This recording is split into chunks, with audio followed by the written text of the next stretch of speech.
시앙, 최두철의 인생이 이렇게 종지부를 찍을 줄 누가 알았겠어.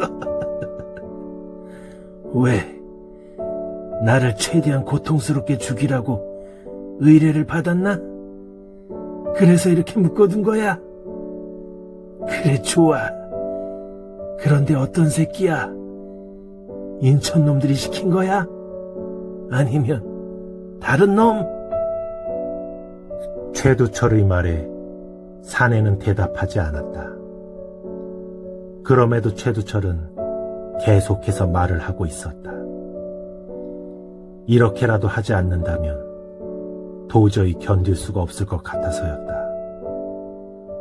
바로 그때 사내가 최두철의 말을 끊으며 말했다. 이번 일을 당신에게 의뢰한 사람이 누굽니까? 그 질문을 듣는 순간 최두철은 화들짝 놀란 얼굴로 말했다. 그게 무슨 말이야? 당신 설마 역으로 의뢰를 받은 건가? 최두철의 말에 사내는 아무 대답도 하지 않고 있었다. 그 모습을 본 최두철이 갑자기 미친 듯이 웃어 제끼기 시작했다.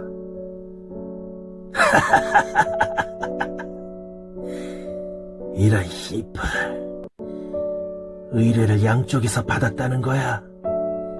그렇다면 그년을 죽였다는 얘기네. 그리고 죽기 전에 그년한테 의뢰를 받았다. 자기를 죽이려고 한 새끼들을 다 찾아 죽여달라고. 이런 쌍. 사내는 최두철의 말 따위는 신경도 쓰지 않은 채 다시 물었다.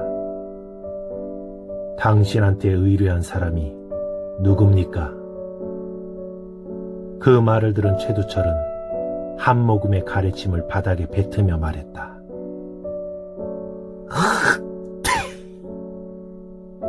왜? 내가 말하면 살려줄 거야? 웃기고 있네. 내가 널 모르냐? 어차피 넌 날 죽일 거잖아. 그런데 왜 내가 믿지는 장사를 하겠어? 최두철의 말을 들은 사내가 주방 쪽으로 걸음을 옮겼다. 순간 최두철의 얼굴에서 핏기가 가셨다. 그리고 돌아온 사내는 탁자 위에 뭔가를 쏟아 부었다. 이쑤시개였다. 그럼 이제부터 시작하겠습니다. 언제든 마음이 바뀌면 말씀하십시오. 그 말을 들은 최두철이 악을 쓰며 욕지거리를 퍼붓기 시작했다. 그렇게 얼마나 시간이 흘렀을까?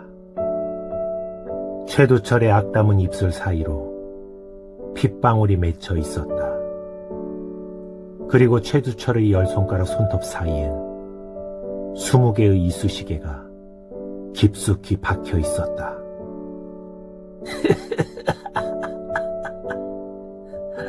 아이, 씨발. 존나 아프네.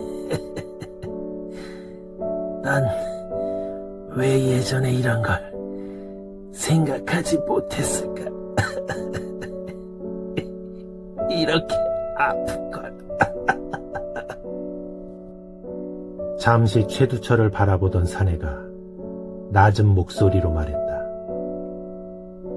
이번 건 빼고 앞으로 43가지의 고문이 더 있습니다.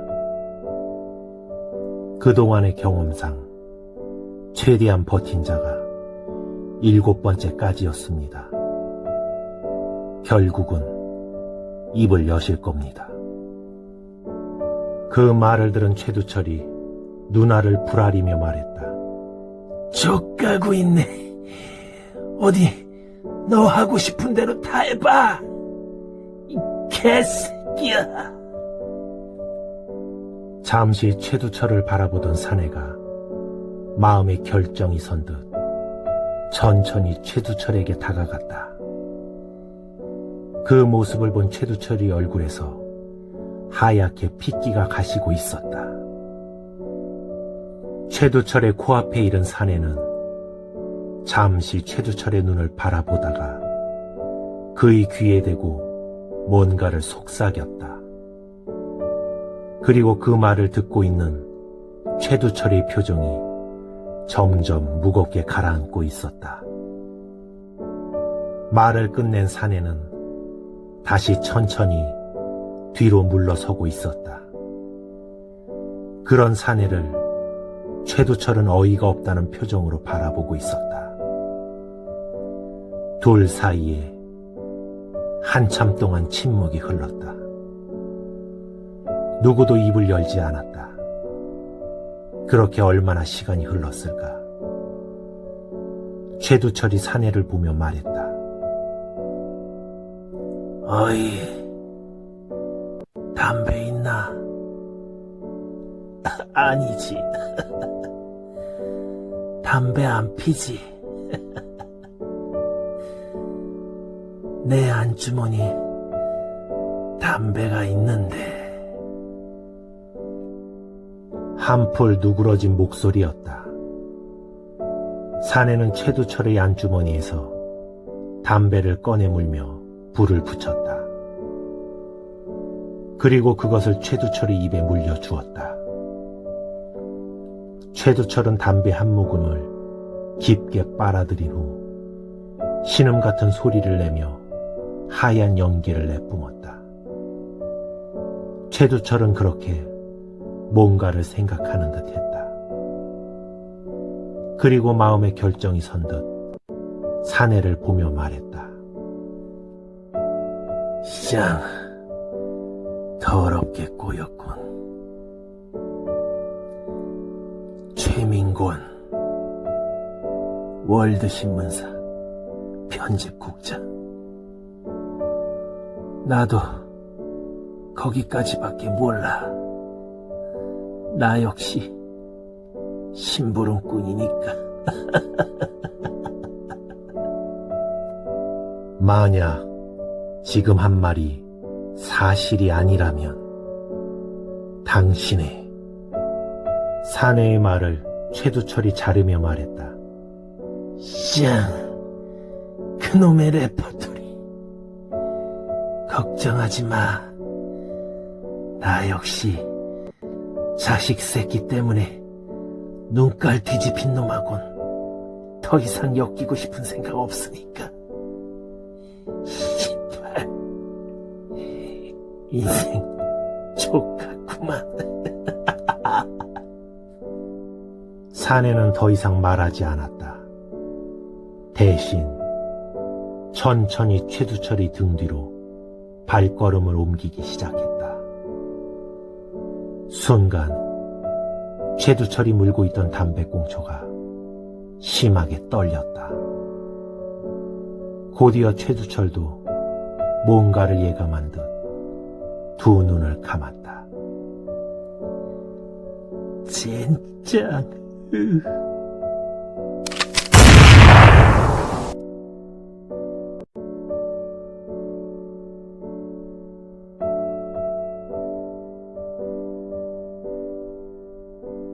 다음 날 스카이에서 벌어진 살인사건은 모든 언론에 일면을 장식하게 되었다.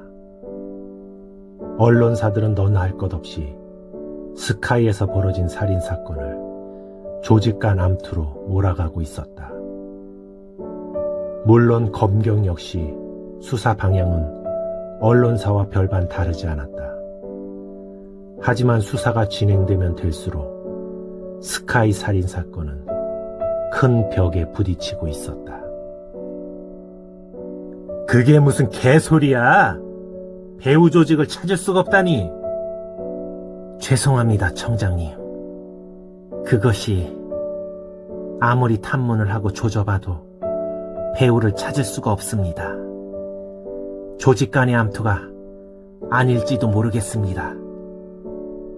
보고를 듣고 있던 청장이 신경질적으로 몸을 일으키며 말했다. 그걸 지금 말이라고 하냐, 이 새끼야? 폭력 조직 간 세력 싸움이라고 브리핑까지 다 했는데, 뭐? 이제 와서 아닐지도 모르겠다고? 이 새끼들이 다 죽고 싶어? 내가 이번 선거에 출마하려고 도대체 얼마를 썼는 줄 알아? 이번 일 잘못되면 나만 죽을 것 같아? 아니야. 너도 벗어야 돼, 이 새끼야. 그러니까 잘해. 그래. 당신 잘하는 거 있잖아. 없으면 만들어. 내 말 알아듣겠어? 청장 말을 들은 서장은 급하게 고개를 조아리며 말했다. 알겠습니다, 청장님.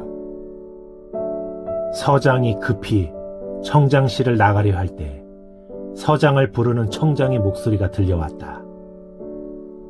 그런데 이 수사 책임자가 누구야? 청장의 물음에 서장이 급히 몸을 돌리며 말했다. 김기식입니다. 기식이? 그런데 단서 하나 잡지 못했단 말이야? 그 자식도 나이를 먹으니까 총기가 떨어지나 봅니다. 감도 못 잡고 설쳐대는 꼴이라니. 아무래도 다른 사람으로 교체해야 될 것 같습니다. 그 말을 들은 청장은 고개를 저으며 말했다. 건들지 말고 그대로 내버려둬. 옛날처럼 해방 놓을 생각 하지 말고 요청하는 거 있으면 다 들어주란 말이야. 알았어? 그 말을 들은 서장은 못마땅한 표정을 지으며 말했다. 청장님은 그런 자식을 왜 그렇게 믿으십니까? 그 자식은 경찰보다 깡패가 더 어울리는 놈입니다. 청장님도 잘 알지 않으십니까? 그놈은 경찰의 수치라고요. 그 말을 들은 청장이 미간을 잔뜩 찌푸리며 말했다. 제발 기시기하고 각세울 생각하지 말고 그 자식을 이용하라고. 이용. 내가 이 자리에 오른 것도 기시기 덕이 크다. 나도 그 자식 마음에 들지 않아. 하지만 그 자식의 동물적인 감각은 절대 부인 못해. 너도 잘 알잖아. 그것 때문에 너도 기시기를 미워하는 거잖아. 어쨌든 저는 그 자식 마음에 들지 않습니다. 저한테는 그런 자식 없어도 청장님이 있지 않습니까? 이 새끼가 진짜. 아무튼 기시기 건들지 말고 원하는 대로 다 해줘. 알았어? 서장은 못마땅한 표정을 지으며 말했다. 알겠습니다. 누구 말씀이신데 제가 거역하겠습니까?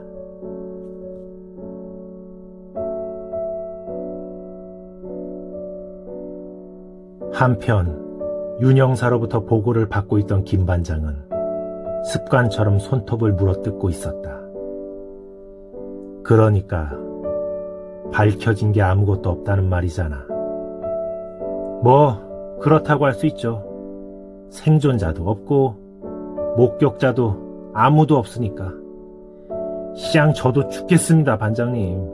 위에서는 쪼아대기만 하고 실마리는 찾을 수도 없고 저도 아주 미쳐버리겠다니까요.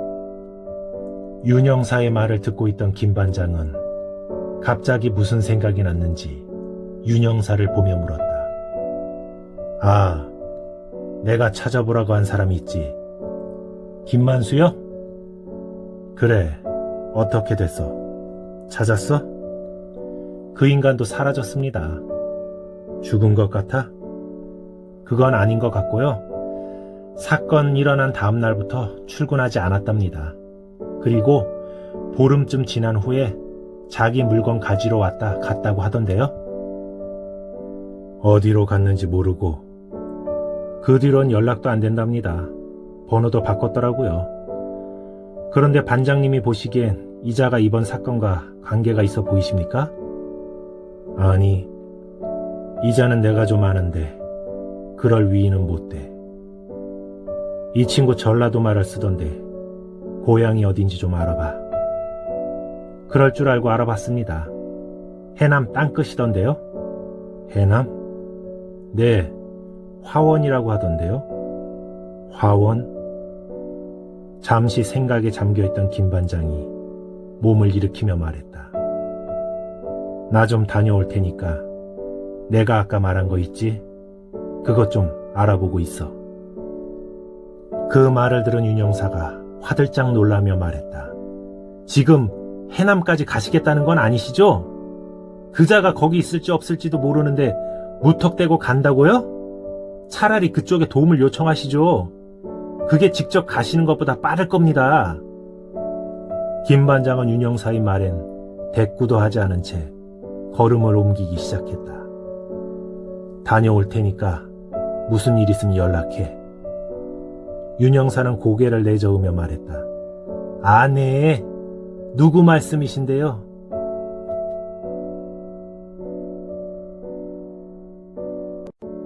김 반장은 밤새 차를 몰았다.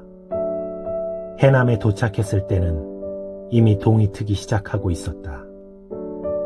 김 반장은 뻑뻑해진 뒷목을 주무르며 차창을 열었다. 상쾌한 새벽 공기 사이로 묻어나는 소금기 짙은 바다 내음이 김 반장의 무거운 몸을 한결 가볍게 만들어주고 있었다. 김 반장은 깊게 가라앉은 공기를 한 번 들이마신 후 담배 한 까치를 꺼내 물었다. 하지만 불은 붙이지 않았다. 이 상쾌한 기분을 좀 더 만끽하고 싶어서였다. 목적지 근처에 이르렀을 때 서너 채의 집이 눈에 보였다. 그리고 김 반장의 눈에 대문 앞에 쪼그리고 앉은 채 담배를 피고 있는 사내의 모습이 보였다. 김 반장은 조용히 차를 멈췄다. 그리고 초조한 듯 연거퍼 담배를 피워대고 있는 사내를 바라보고 있었다. 그렇게 연거퍼 새까치를 피운 사내가 몸을 일으키다가 김 반장이 타고 온 차를 보게 되었다. 순간 사내는 움찔하는 듯 했다. 그러다 갑자기 차량 반대편을 향해 뛰기 시작했다. 그 모습을 본 김 반장도 차에서 뛰쳐나오며 사내의 뒤를 쫓기 시작했다. 사내의 뒤를 쫓던 김 반장이 갑자기 바퀴를 가로지르며 사내와의 거리를 좁혔다. 이윽고 사내를 따라잡은 김 반장은 몸을 날리며 사내를 덮쳤다. 김만수, 가만히 좀 있어. 나 김 반장이야, 김 반장! 미친놈처럼 반항하던 김만수는 김 반장이라는 말에 거짓말처럼 몸부림을 멈췄다. 그리고 김 반장의 얼굴을 확인한 김만수는 안도의 한숨을 내쉬며 말했다. 시팔, 놀라 죽는 줄 알았잖아요.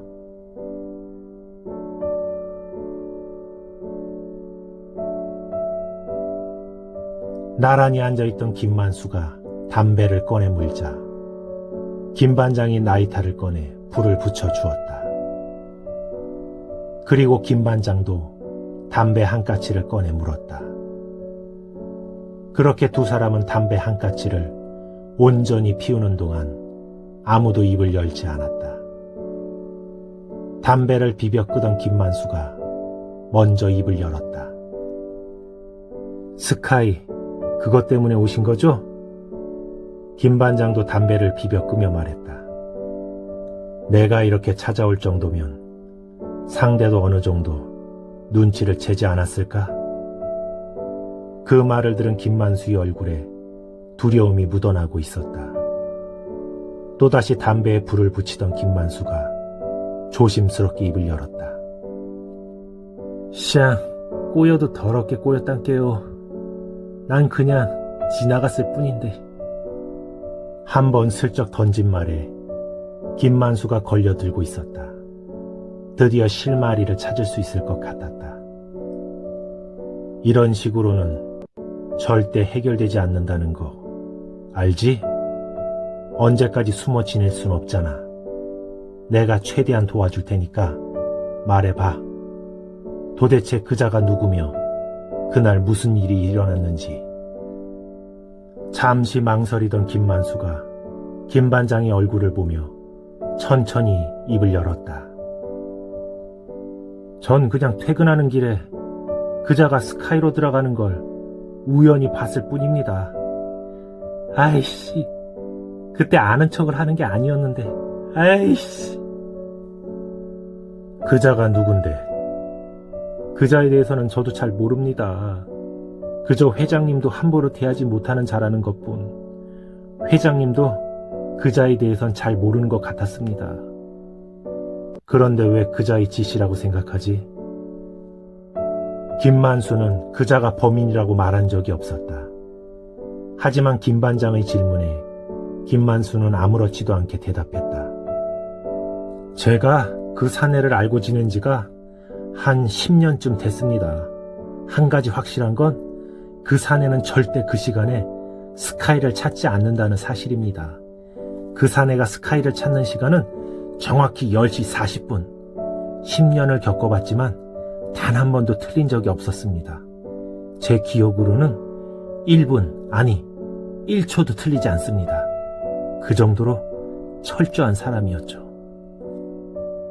김 반장은 이야기를 들으면 들을수록 큰 흥미를 느끼고 있었다. 어쩌면 이 사건보다 더 큰 무엇이 있을지도 모르겠다는 생각이 들었다. 또다시 김만수의 이야기가 이어졌다.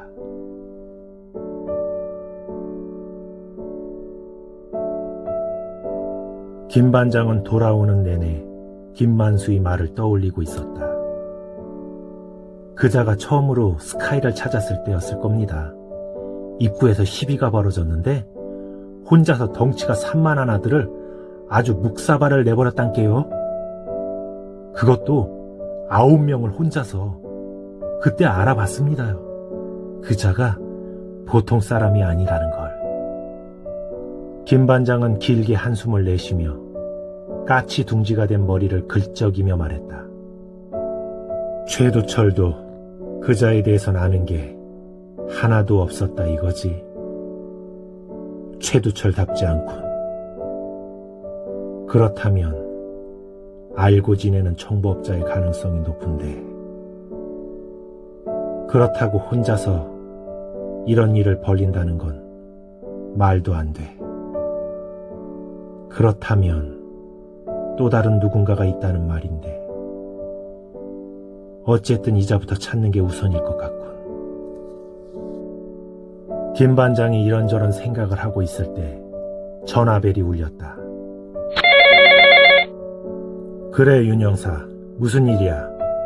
뭐 좀 알아낸 거 있어? 알아낸 건지 어쩐 건지 잘 모르겠는데요. 좀 이상해서요. 뭐가 이상한데? 최두철의 통화 기록을 확인해 보다가 좀 이상한 걸 발견했는데요. 최두철하고 제2신문사 그 편집국장 있지 않습니까? 툭하면 시사 프로그램에 나와서 이야기하는 사람. 그 사람하고 하루에 50여 통도 넘게 통화한 기록이 있습니다. 하도 대놓고 통화를 했길래 한번 알아봤더니 둘이서 호영호재하며 지내는 사이라지 뭡니까. 아주 룸사롱 쪽에선 유명하더라고요. 김 반장님, 이게 말이 됩니까? 조폭 새끼하고 신문사 편집국장하고 호영호재하며 지낸다는 게? 그 말을 들은 김 반장은 쓴 미소를 지으며 말했다. 원래 가진 놈들이 더 구린 법이지.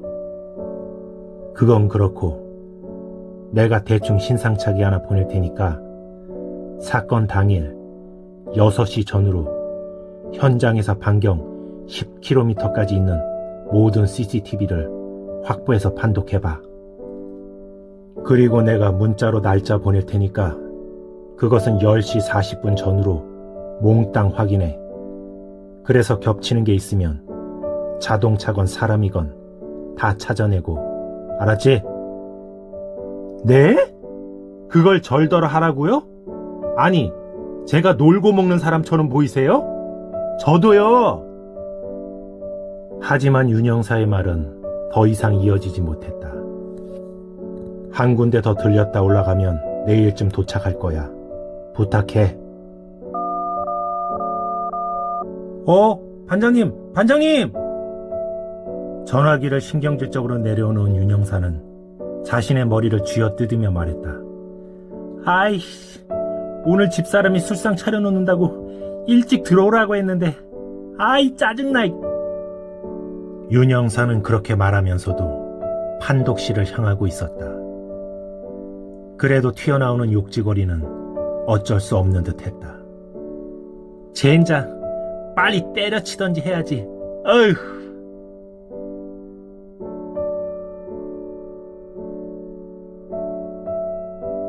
한남동 저택 앞에 검은색 차량이 멈춰 섰다. 차에서 내린 편집국장은 차에서 내린 기사의 인사 따위는 신경도 쓰지 않은 채 문을 열고 집 안으로 들어가 버렸다. 허리를 편 기사는 떨떠름한 표정을 지으며 다시 차에 올라 차를 몰고 사라져 버렸다. 집은 크고 웅장했지만 인기척은 어디에서도 느껴지지 않았다. 편집국장은 집에 들어서자마자 모든 방과 모든 층의 불을 밝혔다. 그런 후에야 소파에 등을 기댄 채 눈을 감았다. 잠시 후 편집국장은 혼잣말처럼 중얼거리기 시작했다. 최두철, 이 병신 새끼. 되지려면 일이나 마무리 짓고 죽던가. 도대체 일이 어떻게 돌아가고 있는지 알 수가 없잖아. 갑자기 눈을 뜬 편집국장이 놀란 표정을 짓고 있었다. 혹시 들킨 거 아니야? 아니지. 들켜봤자 그 새끼가 아는 게 하나도 없잖아. 어쨌든 보험을 들어놓길 잘했어. 누가 성공을 하든 성공만 하면 되는 거니까. 바로 그때였다. 어디선가 바람이 불어와 편집국장이 머리카락을 흔들었다. 순간 편집국장은 소스라치게 놀라며 몸을 일으켰다. 그리고 매의 눈으로 주위를 살피기 시작했다. 그때 주방에 딸려있는 쪽문이 살짝 열려있는 것을 확인한 편집국장은 신경질적인 목소리로 말했다. 이런 쌍! 집에서 하는 일이 뭐가 있다고 이런 거 하나도 제대로 못해? 신경질적으로 핸드폰을 꺼내든 편집국장은 빠르게 번호를 누르기 시작했다. 그리고 야, 이 새끼야! 사람 하나 관리 똑바로 못해? 내가 뭐라고 했어? 문 관리 하나만 신경 쓰라고 했지? 뭐? 눈깔이 있으면 와서 보란 말이야? 문이 활짝 열려있잖아, 이 새끼야! 그렇게 한참을 더 욕지거리를 퍼붓던 편집국장은 마지막 말을 내뱉곤 전화를 끊어버렸다. 그년 당장 자르고 다시 뽑아. 알았어? 편집국장은 그렇게 욕지거리를 퍼붓고도 아직 화가 풀리지 않았는지 양주로 가득한 벽장 속에서 양주 한 병을 꺼내 들며 말했다. 이런 아무짝에도 쓸모없는 새끼들. 이런 새끼들한테 돈을 주고 있으니 아무래도 전체적으로 물갈이를 한번 해야겠어. 새끼들이 빠져가지고. 잔에 술을 따르고 있을 때 등 뒤에서 인기척이 느껴졌다. 편집국장은 본능처럼 고개를 돌렸다. 순간 퍽 하는 소리와 함께 편집국장은 그만 정신을 잃고 말았다.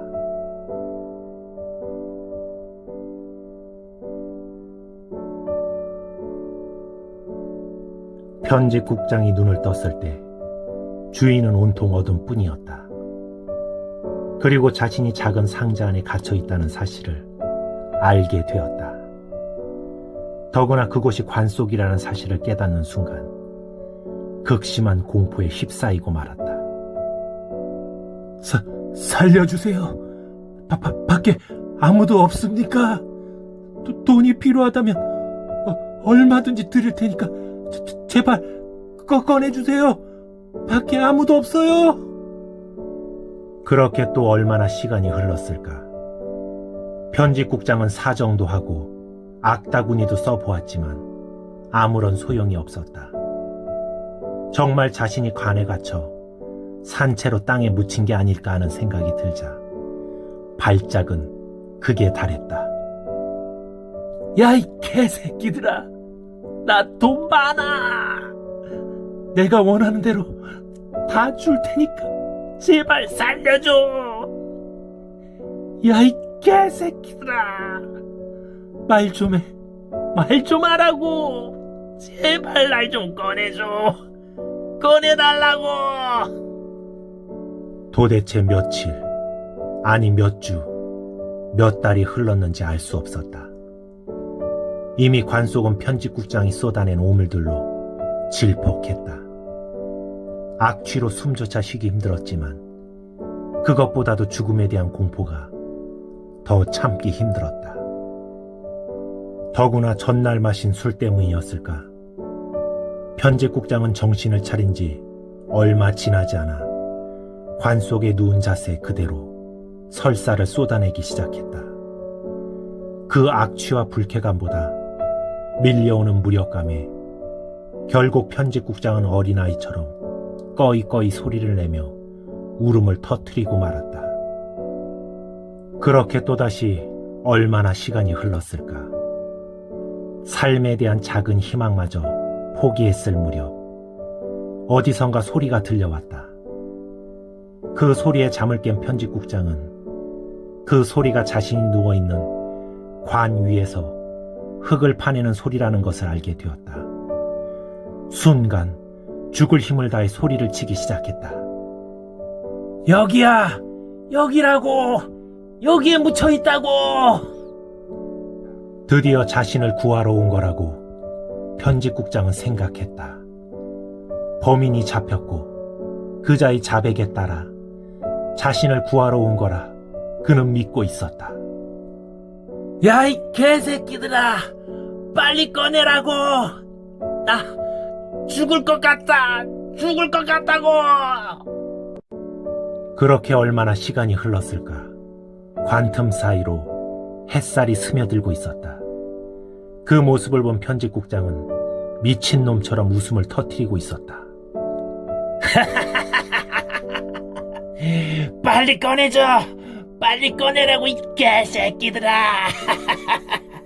이러다 죽으면 니네가 책임질 거야, 이 새끼들아! 바로 그 말이 끝나기가 무섭게 쾅쾅 하는 둔탁한 소리와 함께 흙이 얼굴 위로 쏟아져 내렸다. 아무래도 관을 때려 부시는 것 같았다. 야, 이 새끼들아! 밑에 사람이 있다고! 내 말 안 들려! 야, 이 개새끼들아! 그렇게 흙과 나무 조각이 쉴 새 없이 쏟아져 내렸다. 편집국장은 얼굴을 손으로 가려보려 했지만 온몸 이곳저곳이 끈으로 묶여있는 탓에 손은 겨우 입 근처까지만 이를 수 있었다. 그러다 어느 순간 조용해졌다. 편집국장은 눈가에 쏟아진 흙을 손으로 털며 천천히 눈을 떴다. 그런데 관뚜껑엔 얼굴만 겨우 보일 정도의 작은 구멍 하나만이 나 있었다. 순간 심장이 쿵 소리를 내며 뭔가 잘못됐다는 생각이 들었다. 편집국장은 아무 말도 하지 못하고 있었다. 그저 흔들리는 눈동자만이 관뚜껑 위에 난 구멍을 향하고 있을 뿐이었다. 하지만 아무리 시간이 흘러도 사람의 모습은 보이지 않았다. 대신 그 작은 구멍으로 바람이 스며들며 한기가 뼛속까지 전해지고 있었다. 더 이상 참지 못한 편집국장은 떨리는 목소리로 애원하듯 말했다. 도대체 왜 이러세요? 저한테 원하는 게 있으시면 말씀하세요. 돈이 필요하시면 원하는 만큼 드리겠습니다. 그러니 제발 좀 살려주세요. 그때 밖에서 목소리가 들려왔다. 조금 있으면 그 구멍으로 벌레들이 들어가겠지. 하루 이틀이면 벌레들이 자네 살을 파먹기 시작할 거야. 그 중에는 자네 몸에 알을 낳는 녀석들도 있겠지. 수백, 수천 개의 알이 부화를 하면 자네 살을 파고 들어갈 거고, 그리고 오장육부를 먹어대기 시작하겠지. 아마 끔찍할 정도로 고통스럽겠지. 나라면 그 전에 혀라도 깨물고 죽을 텐데. 뭐 당신은 당신이 알아서 하는 게 좋겠군. 그 말을 들은 편집국장은 하얗게 질린 얼굴로 말했다. 도대체 얼마를 받고 이러시는 겁니까? 제가 2배를 드리겠습니다. 아니 3배, 아니 10배를 드리겠습니다. 그러니 제발 살려주세요. 살려주시면, 아니 전 재산을 다 드리겠습니다. 살려주십시오. 편집국장의 말이 끝나기가 무섭게 조롱 섞인 목소리가 들려왔다. 나 역시 당신처럼 높은 분들을 위해 일하는 몸이라. 당신도 알고 있잖아. 돈 따위는 권력 앞에 아무것도 아니라는 거. 굳이 살고 싶다면 방법이 없는 건 아니지. 그 말을 들은 편집국장은 애원하듯 말했다. 그게 뭡니까? 제발 그 방법을 알려주십시오. 제발. 배를 갈아타는 거지. 그 말을 들은 편집국장의 얼굴에 처음으로 생기가 돌았다. 드디어 살 수 있는 길을 찾았다고 생각했다. 더구나 그런 거라면 100번, 1000번도 할 수 있었다. 제가 어떻게 하면 됩니까? 말씀해 주십시오. 당신이 우리 쪽 사람이 된다면야 우리도 마다할 이유는 없지. 그런데 당신 말을 어떻게 믿지? 나중에 우리 뒤통수를 칠 수도 있잖아. 당신 같은 사람이 우리 편이 된다면야 나도 좋긴 하겠는데 위험 부담이 너무 클 것 같단 말이야. 그 말을 들은 편집국장은 다급한 목소리로 말했다. 어떻게 하면 믿으실 수 있겠습니까? 말씀해 주십시오. 편집국장의 말에 아무런 대답이 없자 입술이 바짝바짝 타들어가고 있었다. 그렇게 얼마나 지났을까? 목소리가 들려왔다. 그렇다면 당신이 알고 있는 것과 우리가 알고 싶은 것에 대해 이야기를 해보자고. 그럼 어디서부터 물어보는 게 좋을까? 그래, 그것부터 물어보는 게 좋겠군. 스카이, 최두철, 그리고 경찰이 보호하고 있는 소영이라는 여인에 대해서. 그 말을 들은 편집국장의 눈이 놀라 커지고 있었다. 어떻게 그 일을? 당신들이 우리 뒤를 캐듯 우리 역시 당신들을 감시하고 있지. 그런데 이 사건 꽤나 흥미롭더군. 자, 그럼 시작해 보자고. 이게 정말 당신의 목숨을 구원할 정도 일인지 아니면 그저 썩은 동아줄인지 어디 한번 들어볼까? 사내의 말이 끝났음에도 편집국장의 입은 쉽게 열리지 않고 있었다. 그런데도 사내는 편집국장을 재촉하거나 다구치지 않았다. 이게 당신의 대답인가 보군. 사내의 발걸음이 조금씩 멀어지고 있었다. 바로 그때 편집국장의 다급한 목소리가 들려왔다. 말하겠습니다. 말할게요. 편집국장의 다급한 외침에도 불구하고 사내의 목소리는 들려오지 않았다. 그렇게 시간이 흐를수록 편집국장의 목소리는 점점 더 커지고 있었다. 그렇게 얼마나 소리를 쳤는지 더 이상 목소리가 나오지 않을 때쯤 사내의 목소리가 들려왔다. 이건 경고다. 다시 한번 내 앞에서 잔대가리를 돌린다면 협상은 그것으로 끝이다. 아, 그리고 한 가지 일러줄 게 있는데 난 자네를 깨끗하게 죽여버리자는 입장이었지. 하지만 다른 사람들의 생각은 좀 다르더군.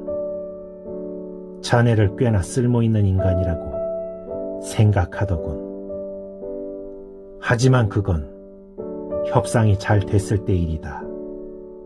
내 말 무슨 뜻인지 알아들었겠지? 네, 잘 알아들었습니다. 자, 그럼 어디 한번 이야기를 들어볼까? 그렇게 편집국장의 이야기는 시작되었다.